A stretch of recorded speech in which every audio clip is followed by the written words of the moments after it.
साबिक वज़ीर आज़म इमरान खान की जानिब से पंजाब असम्बली तोड़ने और अपनी हुकूमत ख़त्म करने के फैसले को एक बड़ा सियासी ब्लंडर करार दिया जा रहा है, जिसका फ़ायदा इनकी मुखालिफ सियासी जमातें बिलखुसूस मुस्लिम लीग नून उठा सकती है। सियासी तज्ज़ियाकारों का कहना है कि पंजाब में 3 महीने के अंदर इंतखाबात का इनकाद मुमकिन नज़र नहीं आता और निगरान हुकूमत की मियाद बढ़ने की सूरत में इमरान खान को असम्बली तोड़ने का फ़ायदा नहीं बल्कि बहुत ज़्यादा नुकसान हो जाएगा। नून लीगी हलकों का अब ये कहना है कि उन्होंने पंजाब में रोज रोज की बक बक से तंग आकर इमरान खान को ट्रैप किया और इनसे पंजाब असम्बली तोड़वाई ताकि तहरीक इंसाफ और काफ लीग की हुकूमत से जान छुड़ाई जा सके। असम्बली की तहलील के बाद इस वक्त पंजाब में सियासी गहमागहमी उरूज पर है। सियासी जमातों ने अपने इत्तेहादियों और उम्मीदवारों के साथ राब्ते बढ़ा दिए हैं और मुस्तकबिल की सियासी सबबंदियों पर भी गौर शुरू कर दिया गया है। पीडीएम हलकों का कहना है कि परवेज इलाही हुकूमत के खात्मे के बाद जो भी निगरान हुकूमत वजूद में आएगी वो न्यूट्रल होगी और परवेज इलाही हुकूमत की तरह इनके खिलाफ इंतकामी कार्रवाइयाँ नहीं करेगी।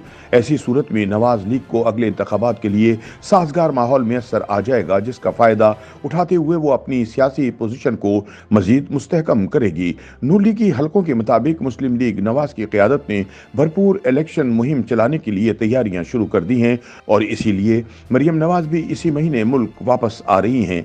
इसके अलावा सियासी सूरत हाल के पेश नज़र वज़ीर आज़म शहबाज शरीफ लाहौर में ज़्यादा वक्त गुजार रहे हैं, क्योंकि इन्हें वफाक में मुआशी चैलेंजेस के साथ पंजाब में भी एक बड़े सियासी चैलेंज का सामना है। लाहौर में वो अपनी जमात मुस्लिम लीग नून के इजलासों की सदारत कर रहे हैं, जिनमें आइंदा की सियासी हिकमत अमली ज़ेर गौर है। इसी तरह साबिक सदर आसिफ जरदारी भी लाहौर ही में मौजूद हैं और पीपल्स पार्टी का सियासी गेम प्लान तैयार करने के लिए मुलाकातों, राब्तों और पार्टी इजलासों में मसरूफ़ हैं। इसी तरह जमान पार्क में इमरान खान की रिहाइशगाह भी मुसलसल सियासी सरगर्मियों का मरकज़ बन चुकी है। पंजाब की सियासी बसात पर हर खिलाड़ी बड़ी बाजी की तैयारी कर रहा है, लेकिन मुबस्सरीन के नज़दीक इंतखाबात से कबल परवेज इलाही की एतमाद का वोट लेने में कामयाबी और फिर असम्बली की तहलील से मुस्लिम लीग को अपने सियासी गढ़ में बड़ी सियासी मात हुई, जिसका अगले इंतखाबात के इनेकाद से पहले इजाला ज़रूरी है। सीनियर सहाफ़ी और तज्ज़ियाकार सुहेल वड़ाइच कहते हैं कि हाल ही में पंजाब असम्बली में होने वाले सियासी दावपेच में नून लीग को कदरे पसपाई का सामना करना पड़ा है। वो मुस्लिम लीग नून की क़यादत की मुल्क में अदम मौजूदगी को इसकी बुनियादी वजह करार देते हैं। उनका कहना था कि नवाज शरीफ ने फौरी तौर पर मरियम नवाज को वतन वापस भिजवाने का फैसला किया, जिससे मुस्लिम लीग नून की सियासी पोजीशन बेहतर होने का इम्कान है। उनका कहना था कि कमोबेश 8 माह कबल मुस्लिम लीग नून की टिकटों की बहुत ज्यादा डिमांड थी। तब माशी सूरत हाल अबतर थी, जिसका जिम्मेदार इमरान खान और उस्मान बुज़दार को करार दिया जा रहा था। लेकिन फिर नून लीग ने इमरान खान के खिलाफ तहरीक अदम एतमाद लाकर हुकूमत हासिल कर ली और अपनी सियासत को दाव पर लगा दिया, जिसकी वजह से नून लीग दिफाई महाज पर खड़ी है।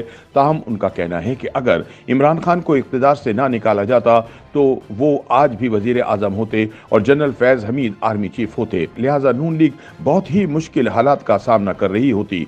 तज्ज़ियाकार नुसरत जावेद का कहना है कि पंजाब में नून लीग सियासी सूरत हाल का दुरुस्त अंदाज़ा ना लगाने की वजह से मुश्किल सूरत हाल का शिकार हुई। उनका कहना था कि अगर नून लीग के पास अपने पूरे नंबर होते तो सूरत हाल कुछ और होती। वो अपना वज़ीर आला ले आते, लेकिन ऐसा नहीं था। इनके पास नंबर्स पूरे नहीं थे। नून लीग सोच रही थी कि पीटीआई के लोग खुद टूट जाएंगे, लेकिन 5 के सिवा पीटीआई अरकान पार्टी के साथ ही खड़े रहे और यूं इमरान खान परवेज इलाही के जरिए पंजाब असम्बली तोड़वाने में कामयाब हो गए। याद रहे कि पंजाब असम्बली का ऐवान 371 अरकान पर मुश्तमिल था, जिसमें तहरीक इंसाफ के पास सबसे ज्यादा 178 नशस्तें थीं। पंजाब में पीटीआई की इत्तेहादी मुस्लिम लीग काफ की 10 नशस्तें मिलाकर हुकूमती इत्तेहाद की नशस्तों की तादाद 188 थी। दूसरी जानिब मुस्लिम लीग नून के पास पंजाब असम्बली में 168 अरकान थे। इनकी इत्तेहादी पीपल्स पार्टी के पास 7 नशस्तें थीं। नून लीग को 4 आज़ाद अरकान और राहे हक पार्टी के 1 रुकन की हिमायत भी हासिल रही। इस तरह मजमूई तौर पर नून लीग को 179 अरकान की हिमायत हासिल थी। मुस्लिम लीग नून की क़यादत में एक हल्के का ख्याल है कि मौजूदा सूरत हाल में पार्टी कायद नवाज शरीफ पाकिस्तान में होते और बराह रास्त सूरत हाल की निगरानी करते, पंजाब का सियासी मंजरनामा मुख्तलिफ होता। لیکن تجزیہ کار نصرت جاوید اس خیال سے اتفاق نہیں کرتے۔ ان کے نزدیک نواز شریف کی پاکستان میں موجودگی بھی موجودہ سیاسی صورتحال میں نون لیگ کو کوئی خاص سیاسی فائدہ نہیں پہنچا سکتی تھی۔ ان کا کہنا تھا کہ پرویز الہی کے خلاف پارلیمنٹ کے اندر بساط پلٹنے کے لیے عددی برتری درکار تھی۔ اگر نواز شریف اور مریم نواز ملک میں ہوتے بھی تو پنجاب اسمبلی میں اپنے نمبرز کیسے بڑھاتے، لیکن اس بارے میں سلمان غنی قدر مختلف رائے رکھتے ہیں۔ ان کے خیال میں نواز شریف کی واپسی کے علاوہ نون لیگ کے پاس کوئی اور راستہ نہیں ہے۔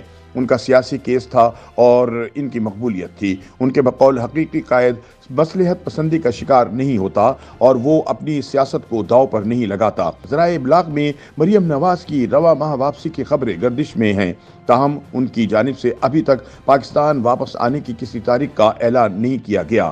ان کی ممکنہ وطن واپسی کو پنجاب میں انتخابی میدان کے لیے نون لیگ کی تیاری کے طور پر بھی دیکھا جا رہا ہے۔ نصرت جاوید کا کہنا ہے کہ اگلے انتخابات سے پہلے سیاسی اکھاڑا لگے گا، پھر لوگ اپنے اپنے امیدوار میدان میں اتاریں گے، انتخابی مہم ہوگی تو اس کے بعد ہی کچھ کہا جا سکتا ہے کہ کس سیاسی لیڈر کو کتنی مقبولیت حاصل ہے۔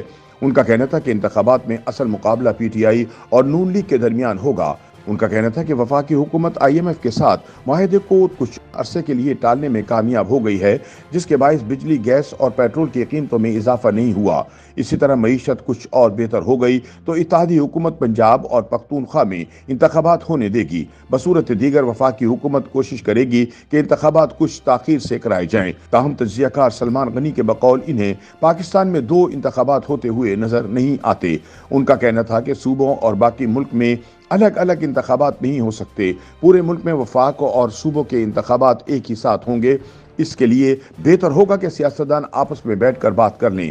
2 انتخابات کا یہ ملک متحمل نہیں ہو سکتا۔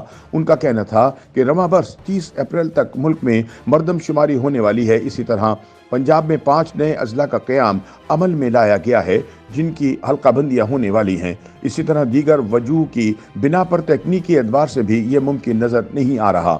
سلمان غنی سمجھتے ہیں کہ جب انتخابات ہوں گے تو نئی سیاسی صف بندیاں ضرور ہوں گی، جس کے لیے سیاستدانوں نے ایک دوسرے سے رابطے شروع کر دیے ہیں، لیکن صورتحال اسی وقت واضح ہوگی جب انتخابات کا بگل بجے گا۔ YouTube پر گوگلی نیوز دیکھنے کے لیے youtube.com کی سرچ بار میں googly news T V type کریں۔ گوگلی نیوز کے پیج پر سرخ رنگ کے سبسکرپشن والے بٹن پر کلک کرنا نہ بھولیے۔ YouTube پیج پر اپلوڈ ہونے والی ویڈیوز سے باخبر رہنے کے لیے بیل آئیکن پر کلک کیجیے۔ آپ کو ہر نئی ویڈیو کے بارے میں نوٹیفیکیشن موصول ہو جائے گا۔